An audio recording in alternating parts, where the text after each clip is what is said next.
Hello. How are you guys doing? I am on my way to meet my friend Valerie at the casino. She's been gone for a week and I haven't seen her. So,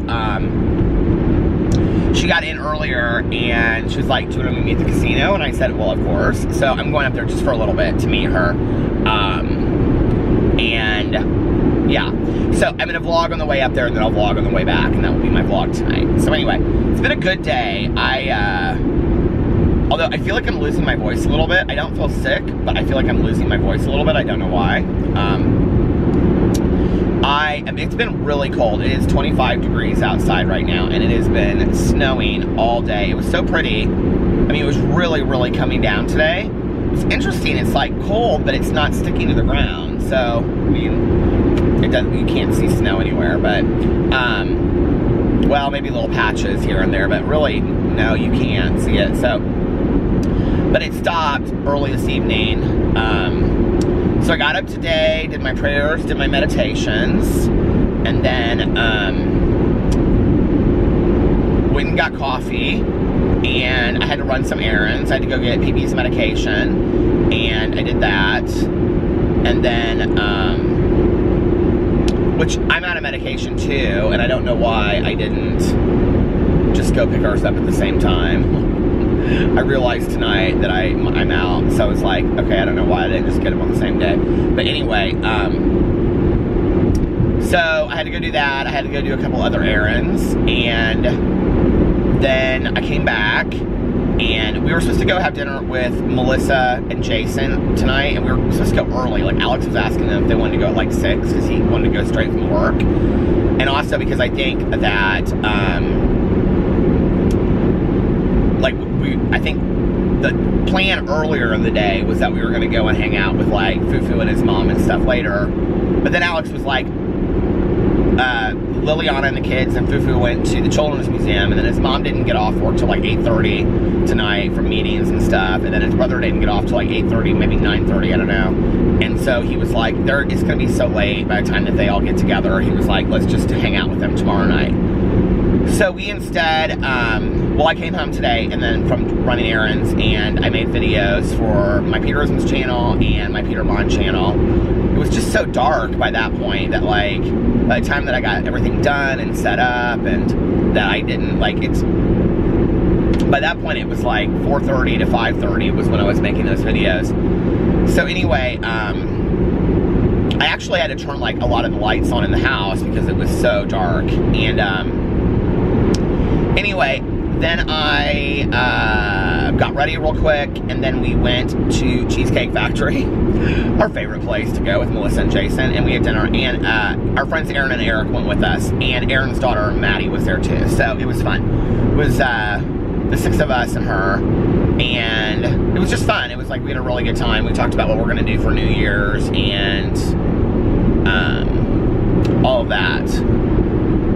She was filling us in on school, how school was going. It was just it was very, very laid back tonight. It was fun and just real relaxed. So anyway, that was our night, and then we came home, and Alex was exhausted. He was like, I'm going to come home and go right to sleep. And I was like, okay. So I need to try to get a hold of Tanya, which I never could get a hold of Tanya. And so then Valerie was texting me, and then I laid in bed with Alex for a little bit, and now I'm on my way up to Anderson to meet Valerie. So she's already there. I'm on my way there. And that's been my day.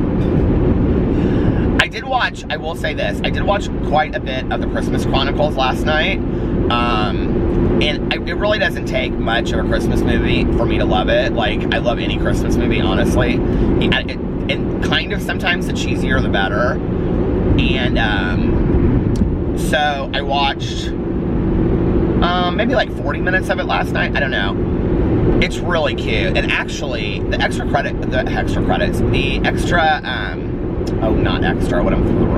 special effects. The special effects aren't bad in it, you know, interestingly enough. Like, so anyway, it's just about this brother and sister that don't really get along, and it explains why, and then kind of like they end up meeting Santa, and he's grumpy kind of. It's cute. It's real cute. So if you're looking for a good Christmas movie, The Christmas Chronicles on Netflix. It's with Kurt Russell. It's cute. Like, you guys should go check it out. So yeah, I did that last night a little bit when I got home, and that was about it. I have a bunch of P.O. packages to unbox. I actually opened all of them. I was so excited. I stood there today and I was like, I'm going to open all of these right now like it's Christmas. So I opened all of them, so thank you to everybody that sent me something. I'm going to show them in a vlog. Maybe tomorrow I'll show them in the vlog. But I want to go through and, because it means so much to me when you guys send me stuff. It's just very, very sweet. So I want to go through and show like each thing that everybody sent me. Yeah. So anyway, that was my day. Not super exciting, but very relaxed, very just calm and nice, and it was a good day.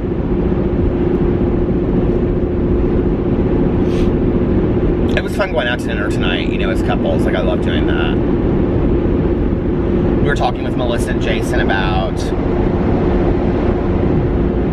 where we're gonna stay in Florida. We're going to make our decision by Tuesday. So I forgot, but there's this concert in Indianapolis every year, and it's called Jingle Jam. And they have like 5 artists that come. And I don't know I have no idea who the artists are this year. I have none whatsoever. I think maybe Marshmello is coming. It's not usually DJs. It's usually like mainstream artists. Like one time Alex and I went, and it was like, I can't even remember who they were now, but anyway. So David Guetta was supposed to come, and Melissa was really excited about that because, like, David Guetta is one of her favorite artists, but I guess he's not coming anymore. So we're doing that. That's on next Tuesday night, which I need to let Tanya know because I can't go to the meeting the next Tuesday night. And then the Tuesday after that will be when I celebrate, well, when I get my sobriety token, because the day before that, Monday, I think, is my sobriety birth date, the 17th. So,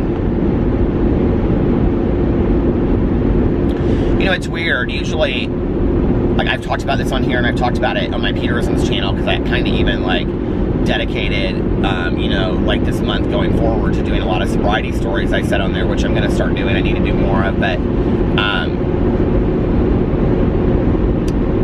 usually am kind of like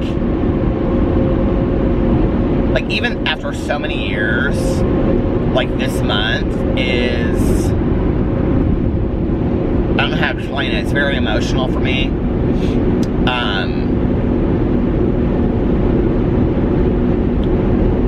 I look back a lot on who I was before I got sober at this period right now, because from Thanksgiving until the 17th, when I got sober, was really probably, I would say, the darkest point. You know, when I wasn't going to meetings for 4 years, I had some pretty dark points because I had no emotional sobriety and I had no spiritual foundation, but I was still not using. And as dark as it was, I think, as negative as it was at times, I think the fact that I wasn't using was enough to make some days that were zeros a 2, if that makes sense. I don't know. But, so I would say, like, Thanksgiving to the 17th, especially, like, the last 2 weeks, like the 2 weeks that I'm in right now, 24 years ago, were probably the darkest 2 weeks of my entire life. Probably without a doubt, I could say that. And,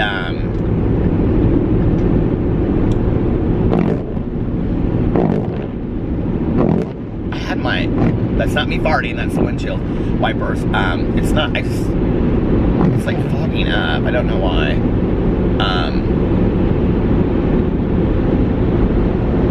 So sometimes, I'm trying to adjust the heat, hold on. sometimes it's hard for me, because I look back on that period and I think, like, I really don't believe that I was supposed to make it out alive. From a spiritual point of view, I do. I think I was maybe meant for something, I don't know what.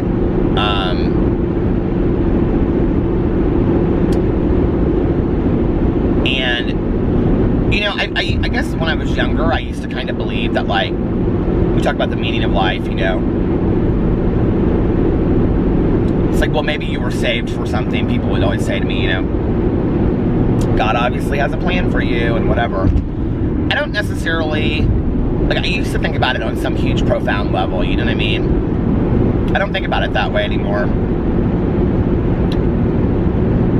I think about it like maybe I was supposed to share my story in one person, just one person out of, all the people that have heard my story or heard bits and pieces of it or something that I've said through the years. Like, it changed something, and then they were able to get sober, and,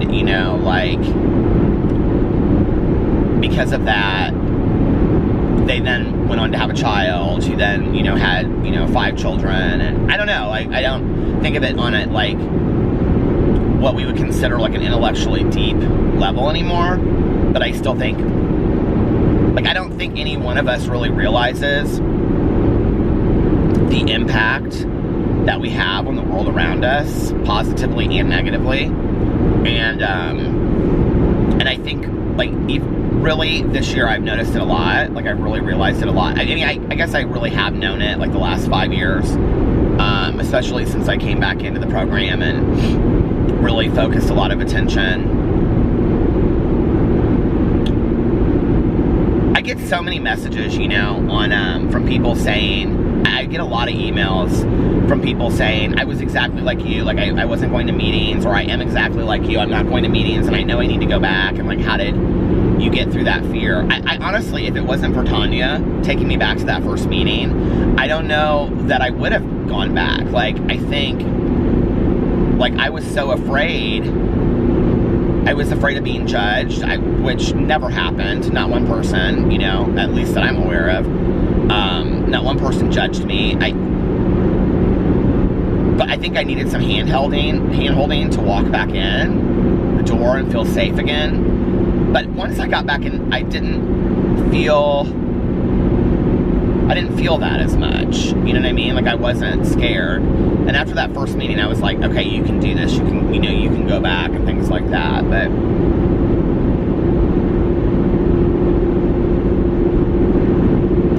it was interesting, like, when I first got sober, too, like, there were a lot of things that I was resistant to do.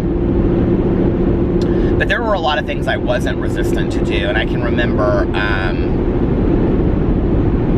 that so many people would say to me, like, or, especially my sponsor, but other support people would say, you need to go do this, or you need to go do that, or you need to go try this meeting, or you need to go try that meeting. And I would be like, okay, I'll go. Like, I never questioned it. And like, I don't love going to meetings where I don't know a lot of people today. It's not like one of my favorite things. Like, once I do it, I always feel better, but I don't like doing it because I'm a creature of habit. I like to go where there's people that I know. I like to, now if I've gone to a meeting like once or twice before, even if it was 5 years ago or 10 years ago, I don't have a problem going. But I don't love just cold walking into a meeting that I've never been before, and the thing that's weird is that in 12-step programs, nobody judges you, but I don't know, it makes me nervous. It's like, I think all eyes on you kind of has been like how I've lived my life, always, whether I choose to be there or whether it's just been my life, like when I was growing up, like when I would walk into a classroom and I would think to myself, what are they gonna pick out today to make fun of, but I haven't really ever experienced that. It's interesting, the more north I get, there is some snow on the ground, but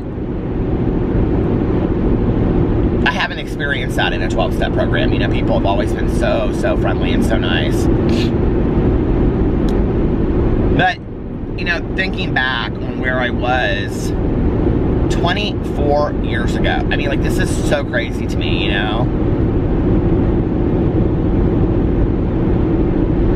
That's more than half of my life that I've been sober.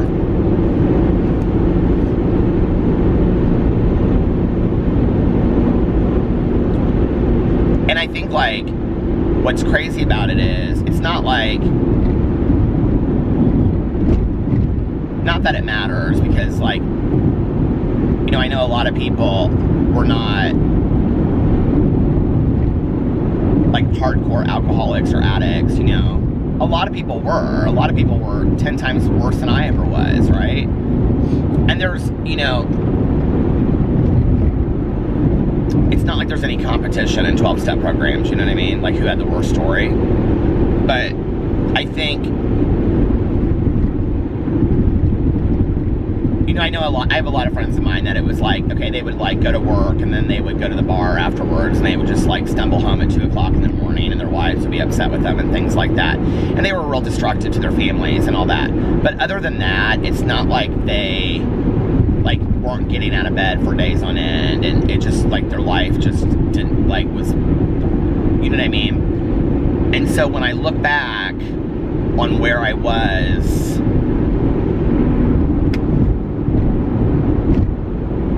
24 years ago, and I think, A, you didn't really care if you lived or if you died. B, I think to say depression is taking it mildly. I mean, I think I literally was just gone. And no concern for myself whatsoever. I could care less about myself. The idea of you have to love yourself, you know, and all that kind of stuff, there was no love for myself, none whatsoever. And if there was no love for me, then you can imagine my feelings towards others. I really didn't care. I didn't have the capacity to love anybody else. And I really, like, when I think back on those times, it's interesting because, like, I really kind of see myself very much functioning like a robot, so to speak. Like, just very robot, going through my motions of the day and all of that. It's like, I don't even know how to explain it past that. There's just, like,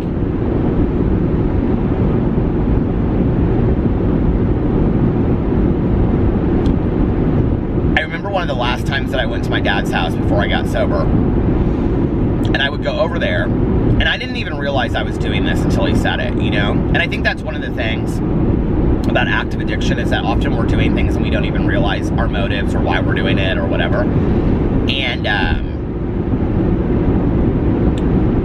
you know, for like months, I would come over there and I would, like, do a load of laundry, because at my apartment I had to, like, pay for it. At this apartment that I was living in at the time, like, the washer and dryer were in the basement, and I had to, like, pay for it, right?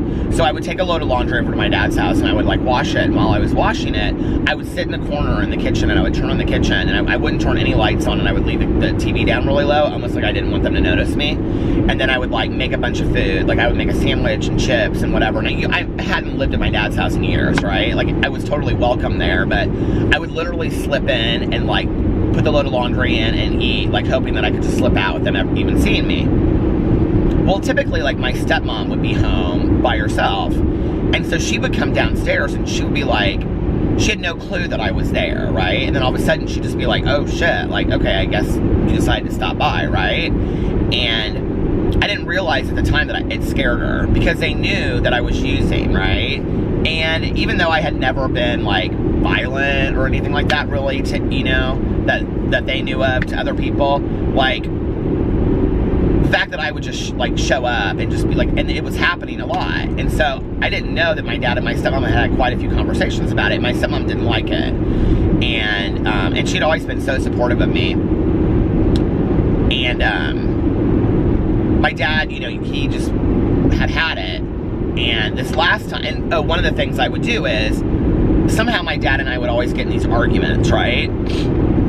And I would leave in a huff, and I would be very much like, screw you, I'm out of here, right? I would always leave that way.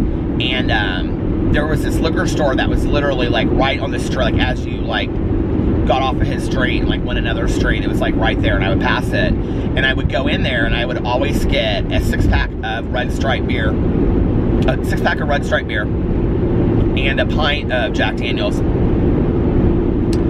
And that would start my day. Like that would start my back to drinking again. And like in my head somewhere, like I rationalize, like, screw my dad and he doesn't know how hard I have it and all this kind of stuff, right? And I remember my dad,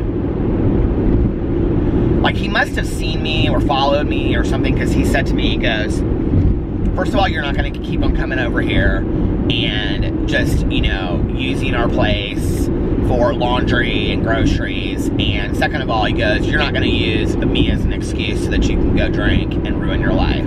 He said, I'm not going to be that excuse for you. And of course I left, and I was like, screw you, and blah, blah, blah, blah, whatever.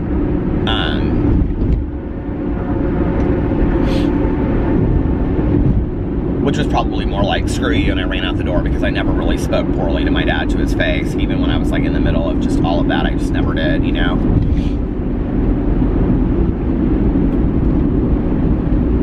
But I look back at that and I think, my God, like, what a mess my life was, you know? And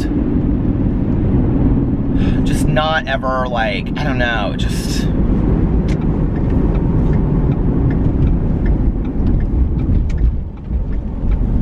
When you notice how nice your turn signal sounds because it's working, you know that that's a problem, right?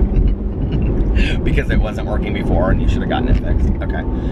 I don't know, it's just like such a dark place when I look back on it, you know? And then I think back on that very last day, and there are pieces of that very last day, I will say, that were very vivid to me, you know? Like, I remember watching, you know, Charlie Brown's Christmas, kind of like on repeat, you know? Like, I would watch it and then rewind it. I had it on this, like, VCR tape.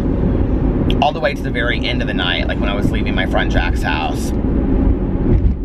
And I slipped and fell in the street. And I'm sitting there trying to catch snowflakes on my tongue, like laughing to myself, like Charlie Brown's Christmas. And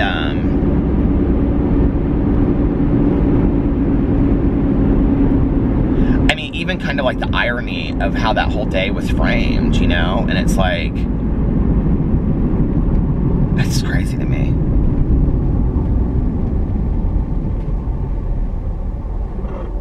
The one thing is, I have no recollection whatsoever of being in treatment that morning,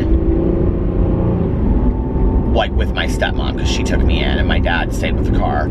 I don't remember it whatsoever. Like, maybe a glimpse or two. I do remember sitting in the back of my stepmom's car, and them turning around and talking to me and me just sitting there. Like, I do remember that. But I don't. When my dad found me, I was actually walking over the interstate, and I had on boxer shorts, and combat boots, a white t-shirt, and a black leather jacket, and I was going like this, and I was just repeating over and over and over again, I just want to go home, I just want to go home. And it really scared my dad, because he said, I have never heard you like that before, and he had heard me drunk a lot of times, okay?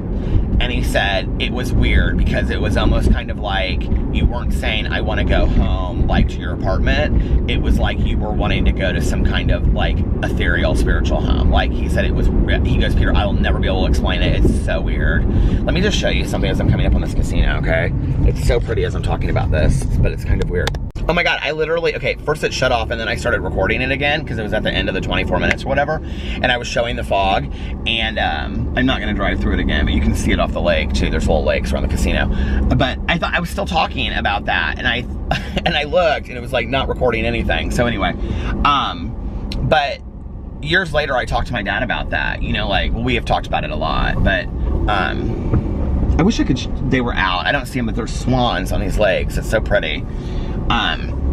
But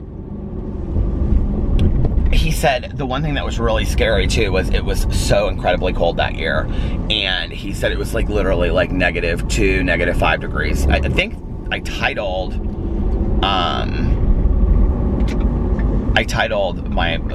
my entry that I wrote something like that. Like 2 degrees of insanity or something, -2 degrees of insanity or something like that. I can't remember.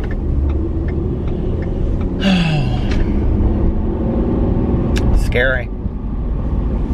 Where is she parked? Valerie, where are you parked? don't even see her car. Oh, there she is. Okay. So, I'm gonna run in here. I'm not staying long because I've got to get up relatively early tomorrow so I can get all my stuff done in time to go over to my brother-in-law's, but that will go late, so it doesn't matter really what time I get up. Okay, so I will be back in just a little while. Bye. All right, I'm back. Stayed about an hour and hung out with Valerie and talked to her about, she just got back from Florida, so she was telling me about her trip to Florida and how much fun she had and stuff and how relaxing it was. Made me jealous. I'm ready to go to Florida and be on the beach. And yeah, it was fun. We had a good time. I didn't win any money. She stayed, and she was way up. She won quite a bit of money. So I just hung out with her for a little bit and played, and it was fun. And then now I'm on my way home, and I think I'm gonna take the long way. I haven't done this in a take the long way home. I haven't done this in a while. But this one road that I can take, if I get off this exit, like winds through the country, and I love it. It's so pretty. And I used to always listen to like audiobooks when I would do that, like mystery audiobooks when I would, you know, drive around and stuff, because it goes between like LaPel and Noblesville in Indiana, and it's like all these little small towns and stops. It's really cool. I think I've actually showed part of it on here before. But anyway, so yeah. You know, I remember it's interesting talking about like the drinking stories and the drugging stories and stuff, and I can remember like going out with people and like meeting new people, you know? And I would always, like, by the end of the evening be in some kind of blackout. Like, I was such a blackout drinker. And if you don't know what a blackout drinker is, it's like, so like if you drink to the point of passing out, you just pass out and go to sleep, right? But if you black out, what it means is that you keep like going on with your night or your day or whatever, and like you come out of it at times, if that makes sense. And people have known to be in blackouts for days upon days, and that I had that experience a couple times where it would be like a Monday night, and all of a sudden it'd be like Wednesday, and I'd be like, oh my god, like, you know what I mean? And I would have like brief memories of what had happened. Oh, here's the exit. Good. I thought maybe I had passed it.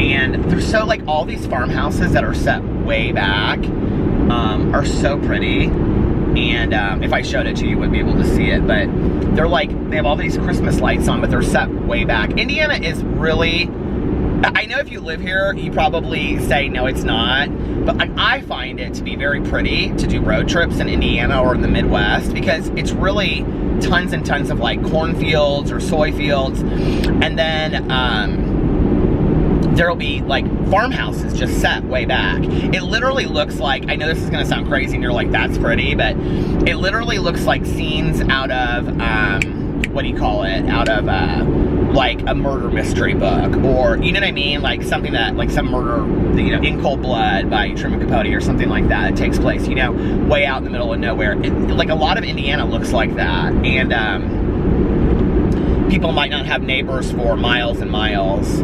So anyway, but you know what's interesting is, like, there's a lot of people in Indiana that live way out in the middle of nowhere, but they would like go downtown to go out. I think about this a lot, like with, like when I think about these stories, I think about like the Herb Baumeister stuff and the serial killer whose house that we went to. And if you don't know the whole story of those, I've done like a lot of like videos about it and whatever, but I think it was about, God, a year and a half ago, maybe? I feel like it was colder outside when this happened, but I don't know. Anyway, I talked about it on a vlog. I think actually Tanya and I both talked about it on a vlog. We went to a meeting and I ran into somebody that I used to party with back in the day, and Tanya, like, she knew the whole story about Herb Baumeister and all that kind of stuff because I had told her all the stories, and Melissa and Aaron and I were getting ready to go out there and do that paranormal investigation. So it was around that time somewhere, and she said to this guy that I was friends with, she was like, I'm so thankful that, like, you guys, you know, didn't ever run into him or meet him. And he looked at me and he was like, okay, talking about Blackouts, and he was like, girl, don't you remember? And I was like, remember what? And he was like, he goes, we did. And he was like, it was you, me, and this other guy. And he was like, and we went there for an after hours party. Like, he had us out there for an after hours party and all this kind of stuff. And he wanted us to get in the pool and go swimming. And we thought the whole thing was very, very weird. And we ended up leaving. Well, I didn't have any, and I don't know, like, you know, if it really happened or not. I don't know. I mean, this is, you know, just somebody telling me the story. And he was like, oh, I have this gold lame shirt on and all this kind of stuff. I think Tanya and I actually talked about it in a vlog, if not, but, because she still brings it up. She's like, that's so weird to me that you were there, you know, with that guy. But I think about it, and it's so scary to me, you know, because, like, when you look back on, like, who he, like, picked up to kill, they were all guys that were very thin. I was very thin at the time. I was probably about 150, 140, maybe thinner than that. That had dark hair. I had very dark hair. And, that were, like, a lot of them had drinking problems or came to bars by themselves. So, like, if they went missing, people wouldn't think anything. Well, I was quick to always leave with, you know, somebody that I didn't know and go to a party or do this or do that, you know, whatever. And, part of the blackout, like, I wouldn't remember it, you know? And so, I guess that's how I ended up there. I don't really remember much of it, but anyway. But it kind of, like, when he said, like, the other person that was with us, because it was a friend of mine, but it wasn't somebody that I hung out with all the time. It was like, I had this, like, memory of, like, the three of us being in this car. It was weird. When he goes, don't you remember so-and-so was with us? And it was like, I could kind of, like, see it in my head a little bit, like, just like a glimpse of it. And that's the weird thing about Blackouts. And I have to tell you, like, let me just show you. This is what I'm talking about, okay? So, this is this little four-way stop here, but do you see it? Like, this is, okay, so this is totally, like, middle of nowhere, Indiana. Like, look how spooky this is.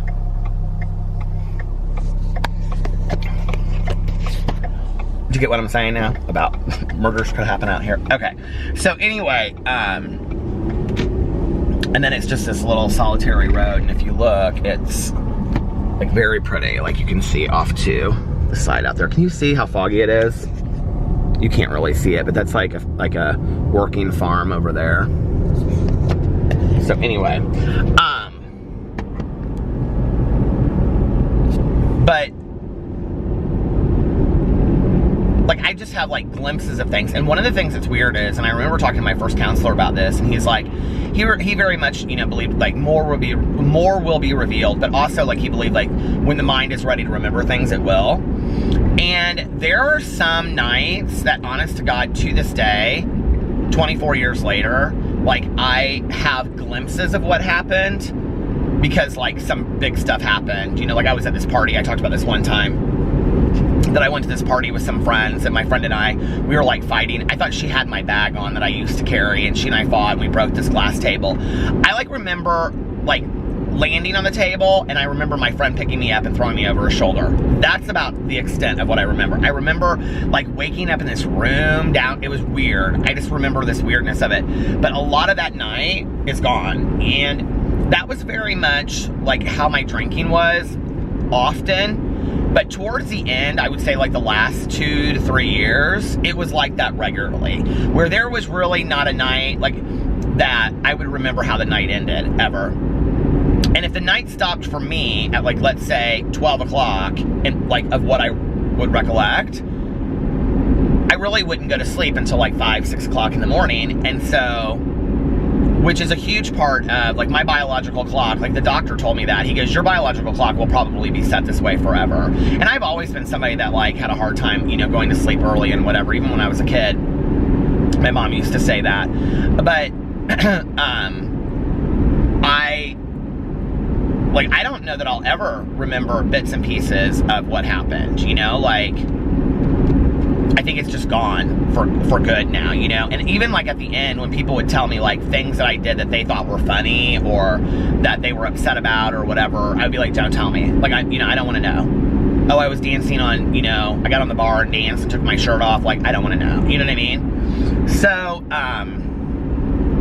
but one of the things that's scary to me is that, and this is so weird, if you've ever seen the movie Boys Don't Cry, there's a scene when Brandon Tina goes and stays out in the country, and he stays with the girl that played Becky on Roseanne. I don't know what her character's name is in the movie, but she lives kind of out in the middle of nowhere. This is at the end of the movie, and I think it's at the end of the movie. Maybe it's at the beginning of the movie. I don't remember. But anyway, it's in this country. It's like in this farmhouse out in the middle of nowhere. Like, I remember seeing that movie sober, and it totally creeped me out because I like had a very similar situation where like I woke up like out of this complete like hangover and blackout into being in this farmhouse out in the middle of nowhere and totally didn't remember it. And very, very creepy. And I had that happen a couple times where like I wouldn't know like, how did I get here? Where's my car? How do I get home? And you know, I was talking about this on here not too long ago. It's like, it wasn't like you could just call an Uber and come pick you up. I mean, you would have to call a cab. Indianapolis doesn't have a lot of cabs. They sure as shit don't have a lot of cabs that come out in the middle of nowhere. And then what are you supposed to do? Like, just leave and walk outside and be like, okay, so I have no idea where I'm at. Like, what's the address? You know what I mean? And I would. A lot of times I would just like leave and start walking. And I'd have like, sometimes I'd be in like residential neighborhoods and whatever. And I'd like wake up and I'd be in this house and there would be like a lot of people just kind of like laying around in the living room. And I'd be like, okay, well, apparently we partied last night and I don't know any of these people. You know what I mean? And I think about that, how scary it was that I put myself in situations like that I really had no idea of what was going on. And, you know, I think often we talk about, you know, I think we talk about like the dangers of drugs and alcohol, but we don't talk about that. We don't talk about, and it's almost because it's like too scary to talk about that, like we put our, I mean, like in the rooms of recovery, you talk about it, but like I think in the real world, we don't so much, where we talk about putting ourselves in situations, whether it be going to a party or a one-night stand with somebody or just going home with somebody after a bar or whatever, like how dangerous we are putting ourselves into situations, you know what I mean? And I just look back on that and I think, my God, how scary that I did that, you know? And I do think today that's why like my home and like being in bed with my husband and my dogs is like, you know, like that's so like comfy and cozy for me and safe, because like creating a little nice home for us is like, I don't know, like that is, it's desirable to me, if that makes sense, compared to what I used to have, because I didn't have that. I don't know. But I also didn't care, like, I mean, like, I don't remember waking up and being like, oh, I wish I had a cozy, you know, this or whatever.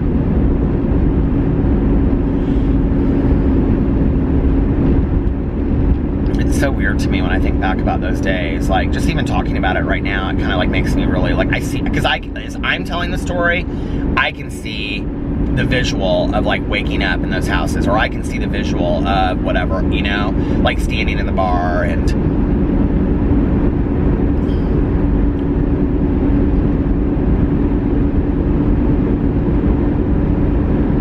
like one of the things that I loved was I actually really liked drinking by myself. I loved it, in fact, and you know, I can remember, like, I smoked a lot of pot, I did, but I think I smoked so much pot that, like, I don't know, if you're somebody that has smoked a lot of pot in your life or used to, you know what I'm talking about, but, like, I think I just, like, smoked myself sober sometimes. Like, I smoked so much of it, like, I think at some point it just wasn't really doing anything for me anymore. But I really liked, like, if I was having it, like, this is so sick, okay, when I think back about this, but, like, if I was having a cozy night, like, if it was Christmas time and I wanted to have, like, a cozy night, or if it was winter or whatever, that, to me, looked like eating a Vicodin and then, like, getting a case of beer and watching Christmas movies, or, you know, getting 2 cheap bottles of wine, or, you know, I would drink that Captain Morgan spiced rum in the winter a lot. because it was winter, so you drink spiced rum, you know, and I think about that, and I think like, and I can remember like weaving like all the way, you know, to the kitchen, and like just like walking this way and that, and then just feeling so hot and kind of like just not a care in the world, or if I did have a care in the world, it was kind of like, screw it, I'll deal with it tomorrow, and just kind of like at some point walking into my bedroom, you know, and like, I literally, like, this is, like, I can remember, and so, like, I think almost to some degree, like, my mom and I used to talk about this, how, like, there were pieces of my drinking that was very similar to my mom. Yes, I went out, I partied, I did all that kind of stuff, right? But a huge part of my drinking, a huge part of it was just staying at home. And so, like, I can remember, like, taking, like, in the winter, this was a lot. And I think about it because I had a fireplace and I would make fires, and I think about how dangerous this is in retrospect, you know? And also that I smoked, you know, like a chimney in my apartment. But that I would, it's so crazy to me when I think back. And I know that there are still people that smoke inside their house, but, like, that I actually just, like, smoked inside a house. That's crazy to me when I look back on that. But anyway,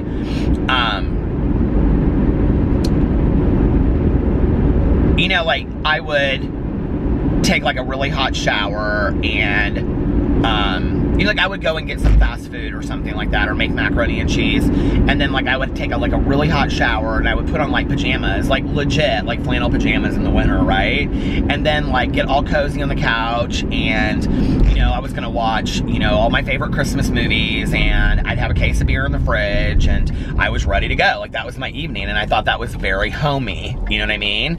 And then I can remember, and it's, like, almost identical to my mom putting the Christmas presents underneath the Christmas tree and, like, weaving down the hallway. I would weave to the kitchen, I would weave to the bathroom, I would weave to the bedroom, you know, and I would just kind of, like, be out of it at some point. And I can remember always when that boom, when that buzz would hit my head, you know? But then after that, I couldn't control it, just to keep it there, because that was what I wanted, was just to have that buzz in my head, just that almost perfect feeling. But the problem was, before I got there, I was trying to get there, and then once I got there, I couldn't hold on to it, you know? And that's that idea of one is too many and 1,000 is never enough, you know? That once the night started, I never knew where it was gonna end as far as that. And there were a lot, I will say this, there were a lot of nights that, like, I would take a shower, I would start drinking, blah, blah, blah. At some point, I would hit a blackout, and probably somebody would have called and said, do you want to go out? And then the next morning, I would wake up, and I would see my clothes on the floor, and I wouldn't remember, and, like, but I would have a recollection of going out. Like, I had gone out, like, to bars, and, like, only had glimpses of it in my head,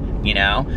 But then mostly what I would do is I would stay at home. You know, let's say if it was like a Monday night or a Tuesday night or something, like a night that we didn't go out, or nobody was going out, or the snow was bad or whatever, I would sit there and I would just get completely obliterated in my apartment by myself. And especially because there came a point, especially in the last year and a half, I would say, when my family really didn't invite me to do a whole lot of stuff anymore, and I just was very troublesome, you know, when, like, they would, like, if I was going to, I don't know why this just cracked me up, but I looked over here and there's, like, they have one of those, like, stars at the top of this, like, silo thing, but you can't see the silo, and I looked up and I was like, oh my god, there's a church over that, or there's a star over that, thing. But anyway, it's kind of pretty. There became a point when they just didn't invite me to things anymore. Or, you know, like, my mom she was so depressed at that point of her life. And, you know, she was so stuck. She was in this house that she was miserable in, that she said was, like, way too big for her. And she was drinking just as much as I was. And I was keeping my distance from my mom because my mom would just drive me crazy. And I was driving her crazy. And it just was like we were constantly fighting. You know, the only time that I would really see my dad is if, like I said, like I was going to do laundry or something like that. You know, it's just a really desperate time, like that last year and a half. Especially the last, I would say, definitely the last 6 months.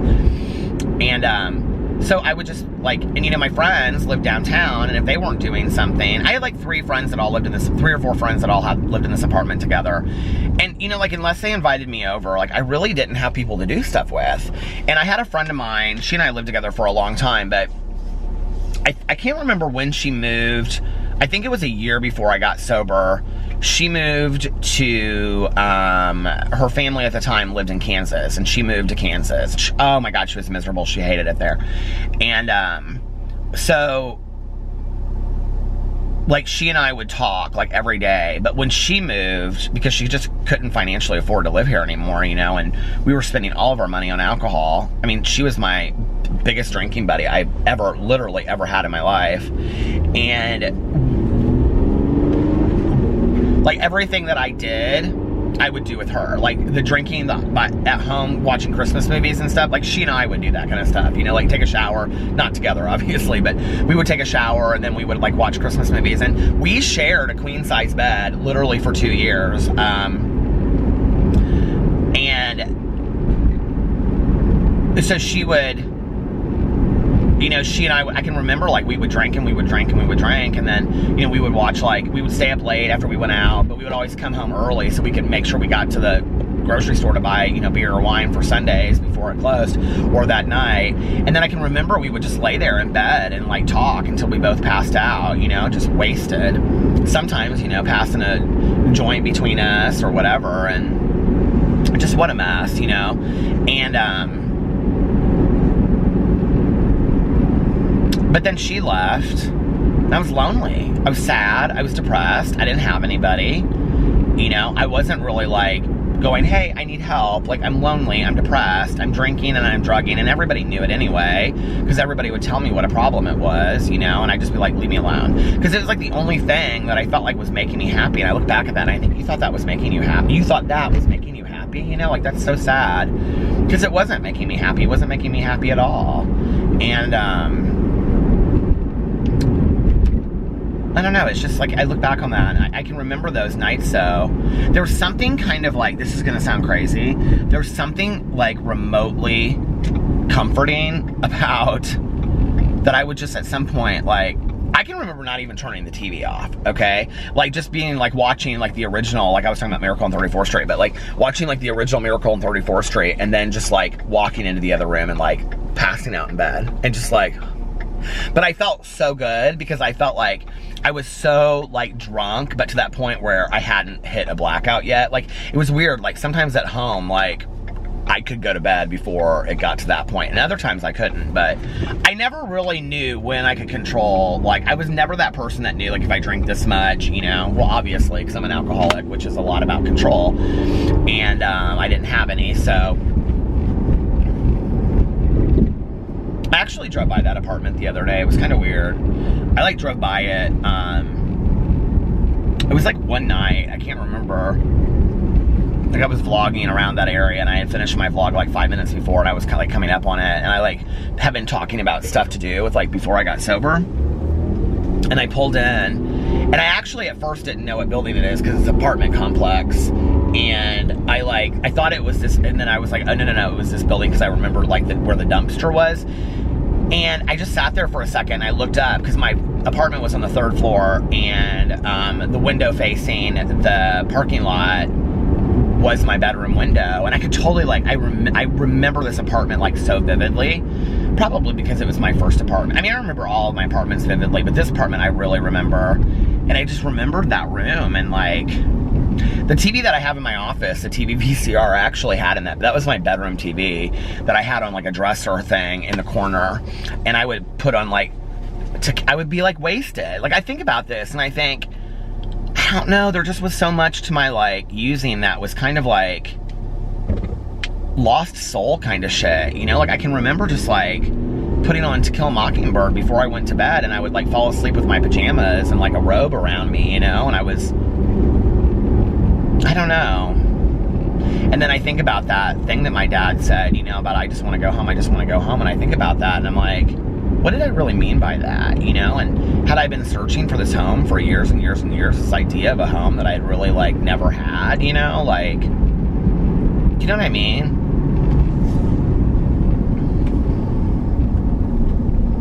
I think the idea of home is interesting anyway. You know, like, is home... Okay, shut off. Anyway, I think the idea of home is interesting anyway, you know, when you think about, like, well, what is home? And, you know, when I think of like places that are home to me, like Tanya's house will always be like home to me, but it's not just the fact that it's Tanya's house and I've lived there for the last, you know, 22 years of my life. I don't live there, but you know what I mean? That I go there so much. I think it's that, you know, there's always a fire going. She's always got food on the stove, you know, from dinner, and it's a little messy sometimes, but you know, like she cleans it up and it's like perfect, and she's got all the candles lit, so I never know what I'm walking into, but it's always homey, it's always lived in, it's always like her and Eric. And you know, when I was like back in the day, there were always like, you know, 5 or 10 people, you know, coming in and out at any time, and we were watching a movie or playing a game, and you know what I mean? Like it was just, and Nick grew up in that house, and it just was like, it's not a house, it's a home, you know, and it's like, there's a lot of love in that house, and, there's been a lot of conversations, a lot of deep discussions, a lot of bonfires, a lot of, you know, Tanya and I sitting there watching a movie late at night, or Nancy Grace, or Dr. Phil, you know, or The Real Housewives. There's been a lot of like, you know, Oscars watching just between the two of us, or, you know, she and me and Eric sitting there, you know, eating dinner at the dinner table, or, you know, like Alex and I stopping in there, or, you know what I mean? There's just been volleyball games in the backyard, and sitting around, you know, the fire pit, and the summer nights, and there's just been so much, you know what I mean? Like, and of course the picking her up for the fountain pops, and it's just been like, that is a home to me. And I think like part of it for like it's interesting, like one thing that like Alex, I think, innately knew that he's never swayed from, and I never had to say out loud, but like he's defensive about it too, but it's weird, it's kind of like he's almost defensive about it, like for me, is like the selling of the condo, because like we don't talk about it. Like, we know that we're not going to sell the condo, that we're just going to keep it. Like, we've kind of randomly joked at times about like, well, if we sold the condo this, or if we sold the condo that, but like both he and I want to keep the condo and keep it as like a place that we can like be our central location, you know, because his family's here, my family's here, and so we want that to be our central location. No matter if we end up moving to Florida at some point or wherever, you know, we'll always keep the condo. And I think he knows, like, there's so much history attached to that condo for me, which is weird because, you know, like, I think I grew up in the house that I grew up in, but like there was a time, like I would say when my mom sold the house, that like I really missed the house, and it was hard, but at the same time, there was a lot of sadness that came with that house. I mean, I loved that house, I grew up in that house, I have a lot of memories in that house. There was a time when I was like, I wish I could buy that house because, you know, it'd be, you know, whatever, cool to like live in that house again. But I don't know that today, even if I had the money, I would buy that house. I just don't think I would, you know? Like, I think, like, the memories of the condo with my mom are all, they're all like sober memories, because she moved in there and then got sober 6 months later, you know, and I was sober. So I was in treatment when my mom moved into the condo. And so it's mostly like, it's almost all sober memories, and going over to her house to swim late at night. You know, my friend that I was talking about, I was friends with her, you know, after I got sober too, and we would go over there and we would rollerblade in the neighborhood, and then she and my mom and I, you know, my mom would make like a frozen pizza or something, and like we would eat it, and like the three of us would go down to the pool, you know, or, you know, drink coffee and sit around the back patio or something like that. And there are moments that I'm there, and you know, it's interesting because there's some pieces of furniture that I've kept of my mom's, or some pieces of art, but like by and large, most of it, it looks different. Like everything's been moved around, and there's a lot of things that her main pieces of furniture are gone. They're not there anymore, and it used to be carpeted, and she had oriental rugs over it, and the oriental rugs are in the basement. Like, we don't use those. And you know, it's interesting. It's like, there are moments that I'm there, and like, especially when we have like a lot of people over, you know, there's been a couple times, like, we don't entertain very often because the place is kind of small, but like when Alex has had like his whole family over there before, and for a couple different occasions, like when his dad was in town was one of them. I would say it was like probably the most recent, I can't remember. And and like before we go out for New Year's and stuff, but in those moments I kind of think like my mom would love this, you know, my mom would love that we were really enjoying the condo, like that would make her happy, you know.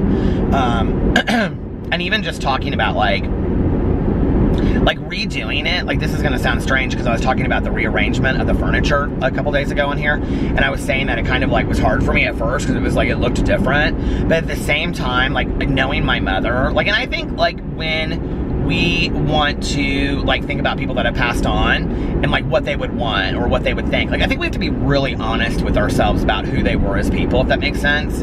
Like my mother was somebody that she wouldn't have wanted me to keep the condo the way that it looked when she died. Does that make sense? Like she would have been just like my cousin and been like, you need to change everything. Like, this is yours now. I want you to enjoy it. You do what you want to do with it. Like, that would have been my mother. Like, the fact that when we got all the flooring done, like, I knew that that would have, like, been something that, like, made her so happy, you know? That I was just, like, enjoying the condo and making it my own and all that. Like, she would have loved that, you know what I mean? That I actually wanted to live there. Because there was a long time that I didn't want to live there. I was really resistant to moving into this condo.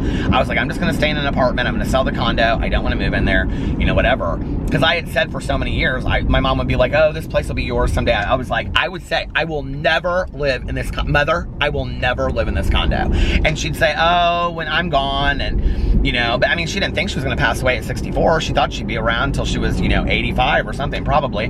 But I think back on that, you know, and I think like, and now I live there and I don't ever want to sell the place, you know? And, I think some of it, and now it's weird because now it's so much about like Alex and I's memories, you know, and like Pee-Pee, Boo, and Tucker, like I think of them only in that house, you know what I mean? Like Boo and Tucker came to us in that house or condo, and they've always been there, you know what I mean? And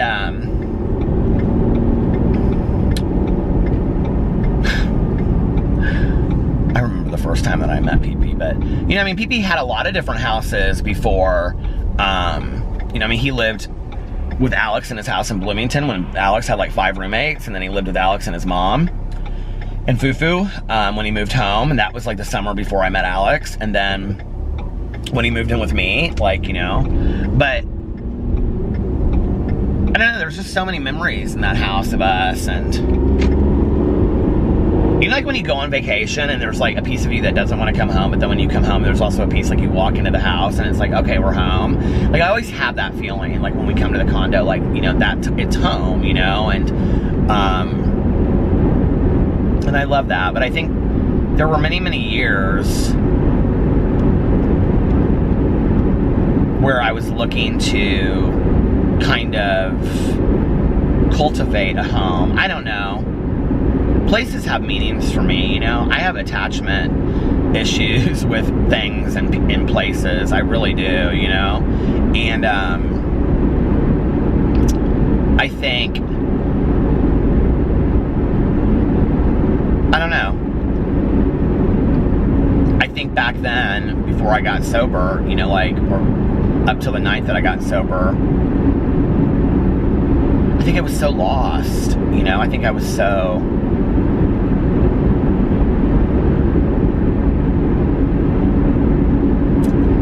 I was lost, and I didn't know, like, and lonely, very, very lonely, very lonely.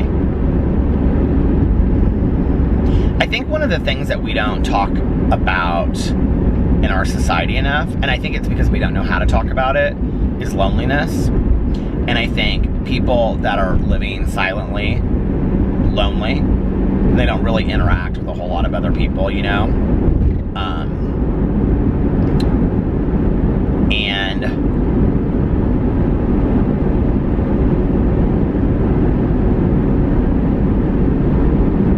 I think it's hard. I mean, there have been periods in my life, I think even since I've been on this vlog, I talked about it at one point, you know, that I was really lonely. And, but I'm also not the kind of person that could be around people, like, all day long. I'm just not. Like, I function very well just having a lot of, like, downtime to myself. And, I think it's something I've learned over time, how to be with myself and by myself. But I think it's hard, you know, and it's interesting because I think unless you really are truly like that lonely, you don't really get it. And every time I talk about it, like especially in my Peterisms videos, I'll get an email from somebody. I mean, not 20, but I'll get 1 or 2, or I'll get a comment on the video, and it makes me so sad. And it'll be like, somebody will say, I literally have nobody. Like, you know, all my family's gone. You know, it was never that many to begin with, or whatever. And I have no friends. I literally go to work and I come home and I don't see anybody. I eat by myself every night. I eat dinner by myself. And I think why it makes me sad is because that's really what that last year was like for me. And I think that's why it was really important for me as when I started getting sober to like cultivate a home. Whether I had people or not, like I had a home, and it was almost kind of like, this is gonna sound weird, but like the home was like a person to me. Like if that makes sense, like I was always coming home to something, which is why I think pets are important too, you know? And even if they're just like fish, you know? And I don't know. My mom was very, very lonely, and I would say to my mom, like, why don't you ask so-and-so to go, like, out to dinner? And she'd be like, well, I don't want to bother them, and they're busy, and whatever. But I do think, like, we have to make an effort, you know? Like, I think that we have to ask people to do things, and, you know, like, I know so many people that are so busy all the time, but there are also people that are, like, arranging it. You know, there are also the people that are, like, asking, hey, to people, do you want to go do this? Do you want to do that? Do you want to go do this? Do you want to go do that? And the thing is like, wouldn't even enjoy doing, what time is it? I wouldn't even enjoy doing that much. You know what I mean? Like, I wouldn't even enjoy being that busy. Like, I think by watching my vlog by now, you know, like, I'm kind of low-key with some of that stuff, you know? And it's like, yeah, I don't need to do all that. Like, I just don't, you know? Like, I'm just fine, like, maybe doing a dinner a week, or, you know, whatever. But I do love doing stuff just like with Alex, which is like why I think it's, you know, important for us to, you know, going on the dates or just sitting around at home and stuff like that.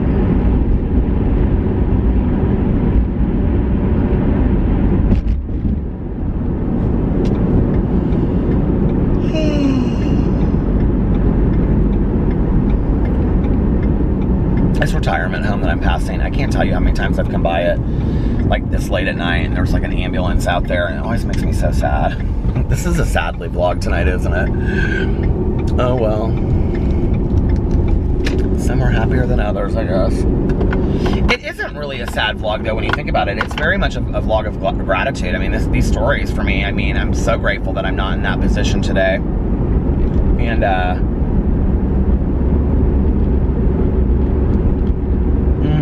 I love a lip balm. And I'm so grateful that I made it out, you know? I made it out alive. Hell. As in the time, I think it's like every 8 minutes an addict dies in the United States or something like that. Like, it might be more than that. But like, as I've been telling this vlog, or talking on this vlog, it's like, you know, I mean, think about that. Shit. I feel so blessed for my life.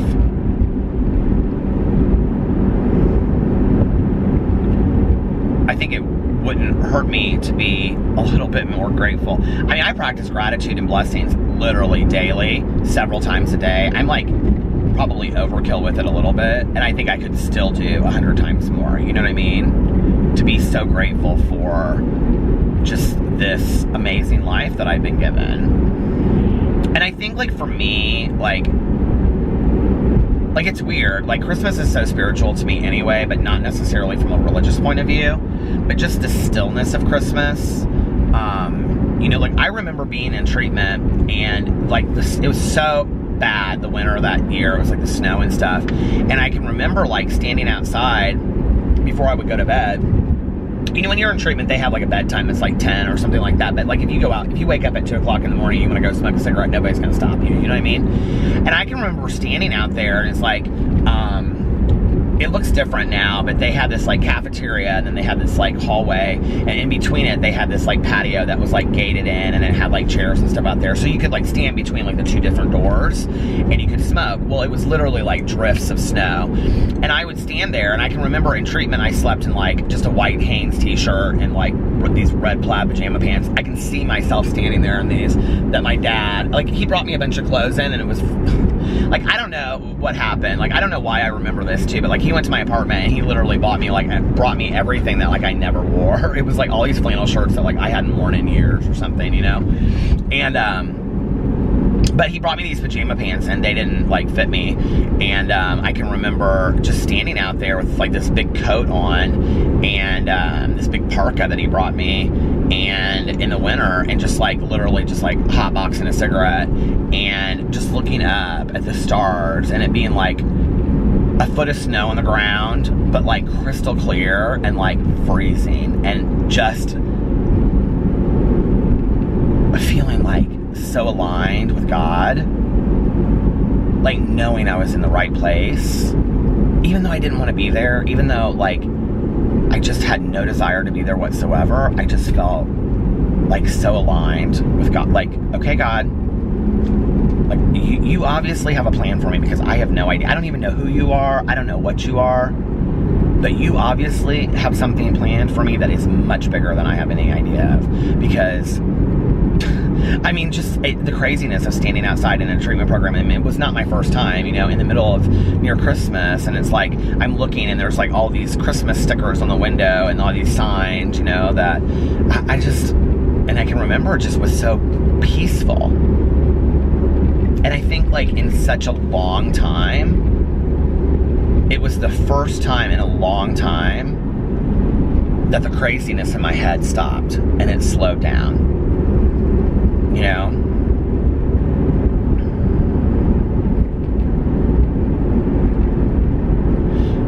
You know, step 2 is came to believe that a power greater than ourselves could restore us to sanity. And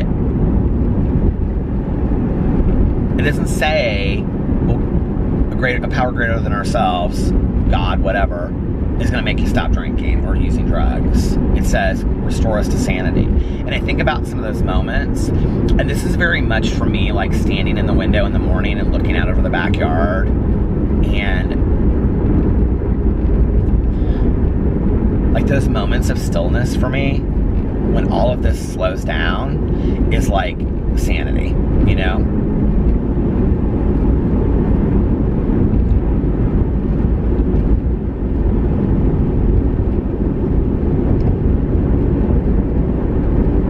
There's a lot, I think, like, back then, like, there was a lot that just was constant in my head. Fear, you know, of my future and what was going on and how am I going to get out of this, how am I going to do that. And to some degree, like, when I went into treatment, like, once I stopped fighting about being there, which was, I don't even know how many days in, 5, 6, 7, but once I stopped fighting and just realized, just shut up, like, you're stuck here, you know, where are you going to go anyway, you know, like, what's your plan if you were going to walk out of the door? It wasn't like it was a locked facility. It wasn't. I could have walked out. I just didn't have anywhere to go. I didn't have any, you know what I mean? And I knew that. I would have been homeless. Literally. I literally would have been homeless. There was no friend of mine was going to let me sleep on their couch at that point, you know? And,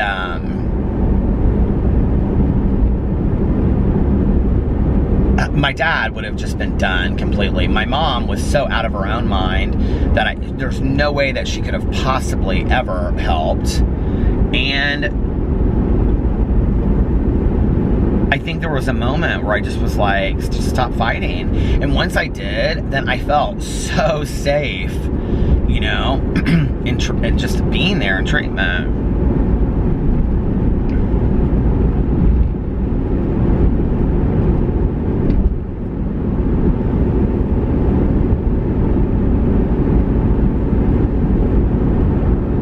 Funny, like the small things that I remember from treatment, you know, like I remember groups and all that kind of stuff, and I remember like New Year's Eve, and I told that story not too long ago, but I told that on my Peterisms channel. But like I can see my room. So when they moved me over from detox, they move you from like detox to rehab, right, at some point, and and they were different units in the hospital that I was in, the treatment facility. It looks different now. Now they detox at that. Well, the last I knew of that, they detoxed, and detox, rehab, and residential was all in the same area. And they would just have beds closer to the nurse's station that were detox units, or beds. But when I was there, they had an entire unit that was just for detox. And they had women on one side and men on the other. And oh my God, that was a horrific experience for me. Horrific experience for me, detoxing. Oh my God. That was the worst detox I'd ever gone through in my entire life. I honestly think that, like, you know, people like detox in treatment, cold turkey, like, I think, or in jail. I think had I detoxed in jail, cold turkey, I would have died. I really do. It was so bad. And so anyway, that did not help my windshield whatsoever. If it would just stop at like 2, but it doesn't. Okay, so, stop! I turned you off. So anyway,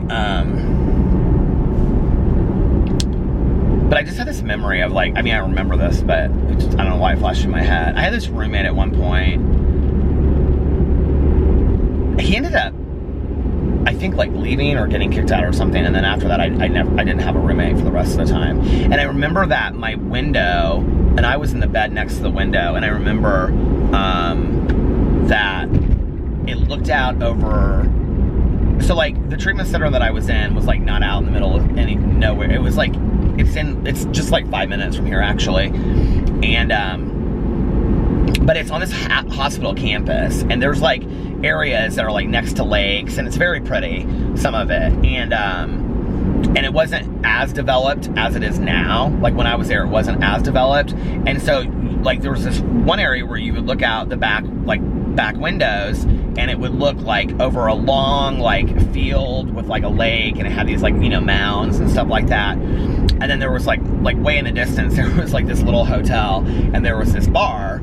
And like, a lot of people would leave treatment and go right over to this bar. It was like this dive bar, and it was called the Free Spirit Lounge. It's not there anymore. They moved it. And then there was, like, this little 2-story hotel right there, and motel, because, like, you know, all the doors were on the outside and stuff. But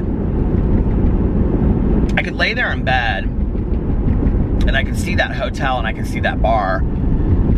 And it was, I can remember it had, like, red and green lights for Christmas. But there were all these mounds of snow before, you know, like, that was in the distance. And I can remember just, like, laying there and watching out the window. And there was something very comforting to me about that, you know, just like that, just being in that bed and being sober for once and being cozy and having just eaten probably, like, 3, you know, bologna sandwiches in the kitchen before I went to bed with a bag of chips and, like, I don't know, some ice cream, because the ice cream machine was always on down there, you know. And I can remember, like, the little snacks they would put out for us and stuff always just meant so much to me. Like, I don't know why, like, it just did. Because before I came into treatment, I was eating, like, for shit. I would go literally 2 or 3 days sometimes with, like, maybe just eating, like I could make a box of macaroni and cheese last me, like, 3 days, and that would be all I would eat, you know? But then there were other times that, I mean, and I wasn't thin, I was heavy when I went into treatment. It's gonna stop, hold on. Okay, it's shut off, and now I didn't want it to shut off again. I'm having a hard time with the focus. Okay, anyway, but I was saying that, you know, like, before I would go to sleep, like, at 9 o'clock, they would put out this huge plate in the cafeteria. Like, I can see it. Like, the cafeteria was, like, all dark, and you would, like, walk in there. When you walked in, it was like, you know, the cafeteria line area where they had, like, the salad bar and the ice cream machine, which was always on and stuff, and, like, the, you know, where you would walk through. And it wasn't a big cafeteria. Like, that part was small. But then there was all the tables in the other room, and they would have it all low lit, you know. And so I would go in there and I would get, like, 3 bologna sandwiches, you know, like chocolate chip cookies, ice cream, whatever, potato salad, and I would sit there and I would eat, you know, and read. And then I would go to bed, and I can remember laying there and looking out that window and just being so at peace, you know? Just being so still and so at peace. And I think to some degree, like, maybe for me, that's home, peaceful, you know? People, comfort, peace, serenity. Like, maybe all of that to me is what home is, you know? I can just remember, laying there, and sometimes, like, still today, like, when I'll lay and I'll face the window, like, in our bedroom, and, like, do you ever find joy in strange things? I love when cars, like, I'll go home and go to sleep, and, you know, and I'll get into bed, and, like, Boo Radley will, like, if all the dogs are in the bed with us, he'll, like, curl up next to my back, and I'll turn facing the window, and then, like, a car will come down the street, and its lights will shine in the window, and you can see it in the room as it turns and whatever, and I love that. I don't know why I love that. I know it sounds so silly, but, like, I feel, like, so safe in my bed with, like, this car, you know what I mean? Like, I don't know, it's just, like, and it kind of reminds me of those moments where, like, I'm looking, I don't know, there's somebody out there that's like, I totally relate to that, and everybody else is like, no, I don't get it, but there's something that's just comforting to me about that, you know, that, like, sometimes I can see, like, the sliver of the moon, or if the moon is full, you know, I can see it, like we leave our bathroom door open, like, at night, you know, and, I can see, like, because we have a skylight in our bathroom, I can see if it's a full moon, I can see it, like, shining in the bathroom. It's so pretty, you know? And I think about that, and I think about those times that, laying there in treatment, you know, in that bed and looking out the window and just being, like, happy, content, maybe is a better word, you know? Safe. I think safety is important to me. And I don't mean, like, safety, like having a gun safety. I mean, like, I don't know, just grounded.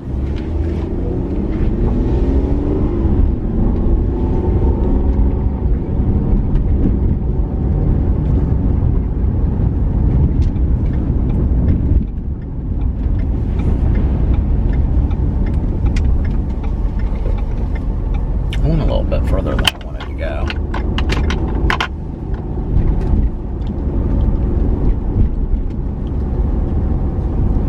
I'm real thankful for having, you know, gone through treatment, obviously, but having gone through treatment at that time. As hard as, like, this time of year is for me, at the same time, it's weird because it's, like, it's so spiritual for me. Like, it's just so, like, I look at all of that and I think about those moments. I think also this, you know, like, whatever I'm going through in my life, or whatever hardships I'm going through, or tough times, or whatever, like, it's like, I think back on that, like, okay, I had no home. Like, I didn't know where I was going. I was almost dead, you know? I've shared this before, like, but my detox nurse that was my neighbor for years, you know, when I came out of the detox and I was like, I want out of here and whatever, and she was like, Peter, she was like, you're really sick, you know, like, and I think back about that, you know, and that everybody in my life was done with me.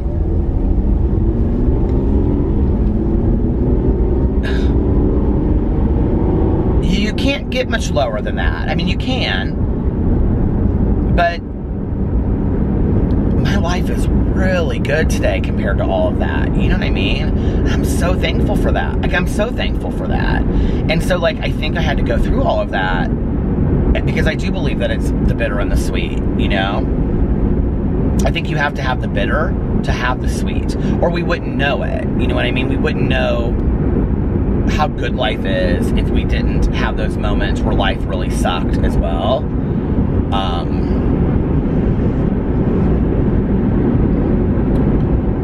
I think often where I have felt like life is really beating me up over and over and over again is moments where I probably need to be practicing gratitude a little bit more, and that would be what I would suggest to other people too. Like, if you're constantly looking at your life and being like, life sucks and I'm just like beat up day after day, like, look at what the blessings are. Are there any blessings in your life that you can find? You know, like, that's something that I try to practice, you know, because it's simple things then. And, like, you know, I said this in a video not too long ago on my Peterisms channel. It's like,